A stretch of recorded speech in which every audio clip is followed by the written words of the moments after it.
Hey guys, welcome to JReviews DLC. I am Iceman, and the content covered today is Command & Conquer Combined Arms. Combined Arms is a mod for Command & Conquer Tiberium Sun, which presents you with the unique opportunity to play as any of the key factions to nearly all of the CNC games. Ever wanted to play as Nod versus the Soviet Union? You can do that.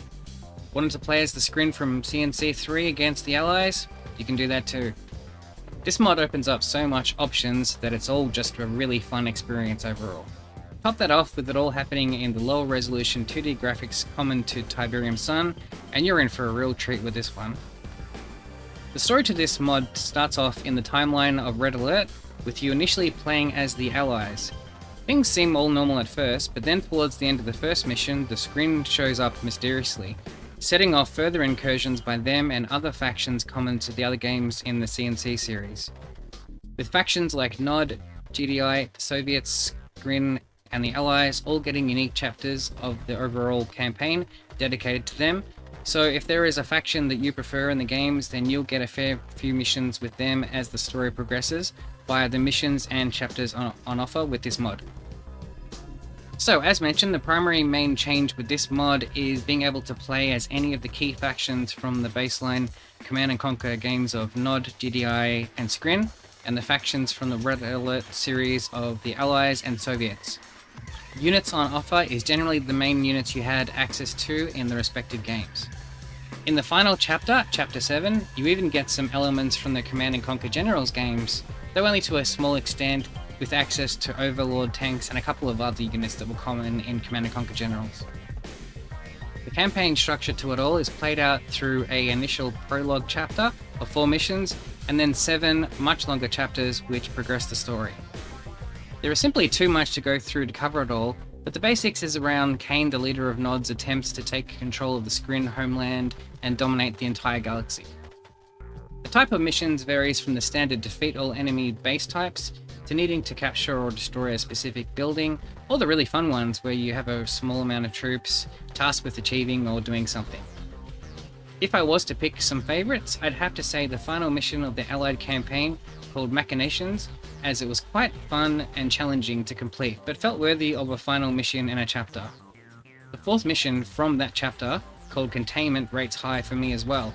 In that one, you only controlled a few characters, but had to cover a lot of ground, so it was quite hard.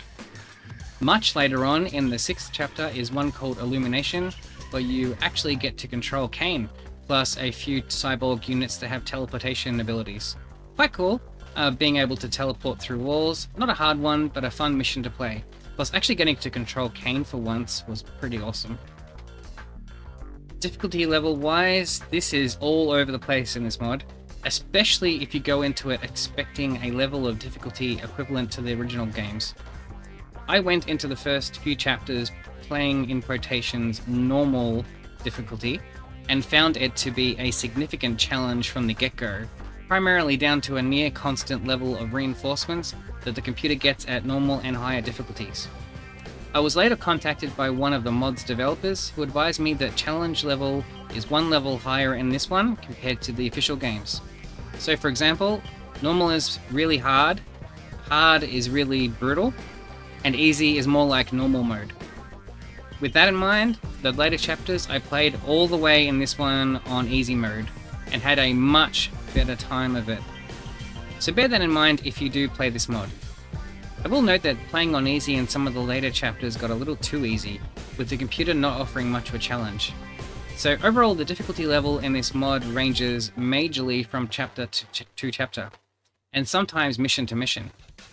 If you want a pretty good challenge, then I'd recommend playing on normal, as the final missions for each chapter especially tend to go for a much higher level of challenge if you do on the more higher difficulties.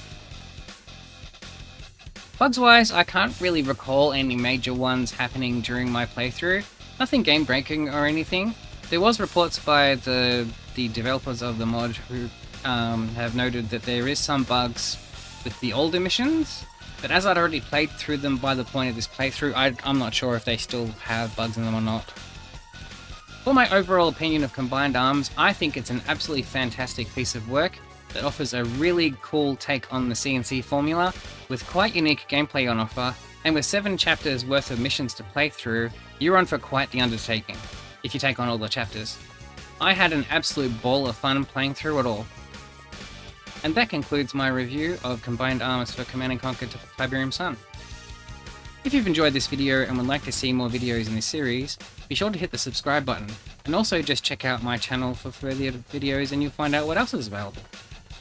And with that, this is Iceman of JReviews signing out. Guys, have a good one.